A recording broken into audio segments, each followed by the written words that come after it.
What's going on, everybody, and welcome to another episode of the PONDCast. This is brought to you by Webs Online, your number one place for all pond supplies.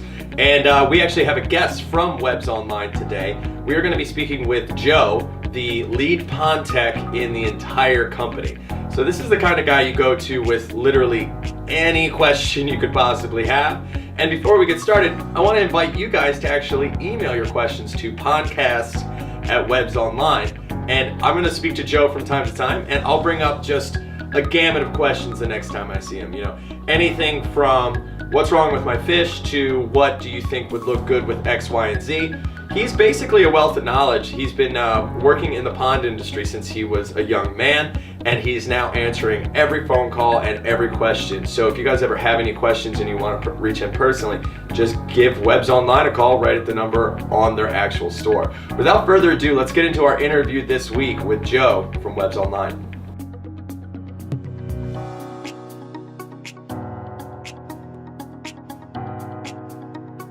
All right, guys, I am in the warehouse, and this place is absolutely massive. If you guys are fans of Webs Online, I'm sure you've already seen, like, what is this? How big is this place? 30,000 square feet? And it is like, there's just 30 feet tall scaffoldings full of all the pond supplies you could ever want. Hello. We're going to start it off with an echo joke? Yeah. All right, fair enough. So this is Joe. Joe is in charge of all of the technical questions that come into Webs.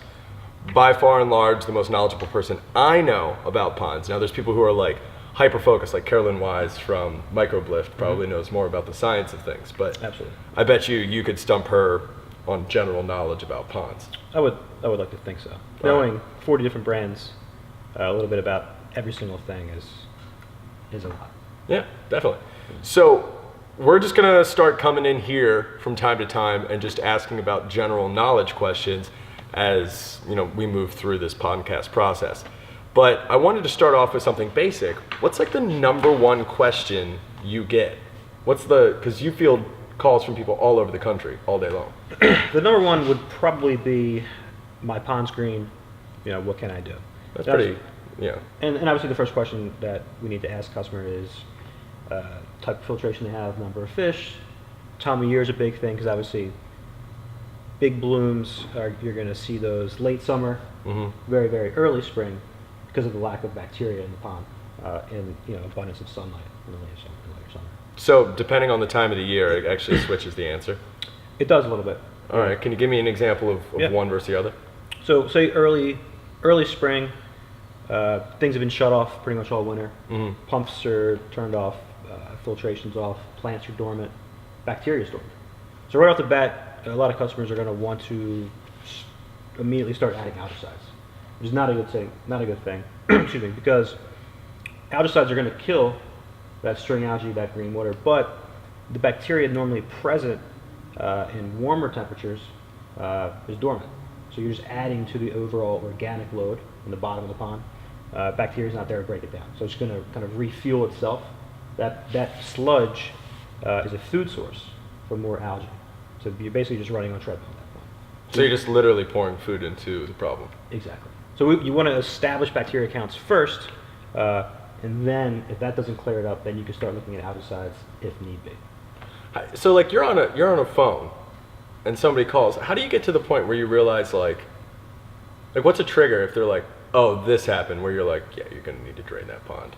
You know what I mean? Is there an audio like cue where they're like, yeah, there's like, the plague is coming out of my pond? Well, it's really just a matter of questions and questions.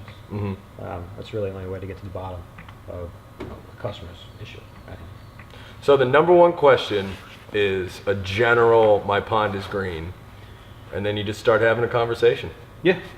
I try not to let it last for 30 minutes. Some people like to have those conversations. But 30 minutes is a long time when I'm only here for 8 hours. You know what? Watch this segue. And 30 minutes would be a long time for this kind of a podcast. All right.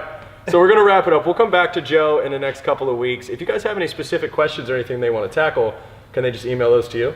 Or call. You can just, we'll put all the contact information down below.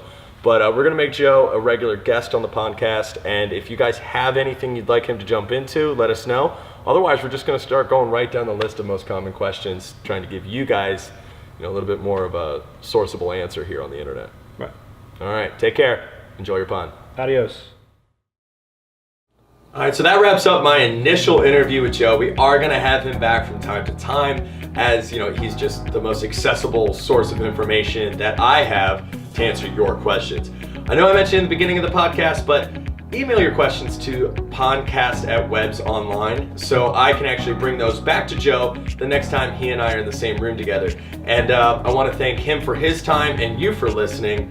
I'm Justin Skaggs, and this has been the PONDCast, brought to you by Webs Online.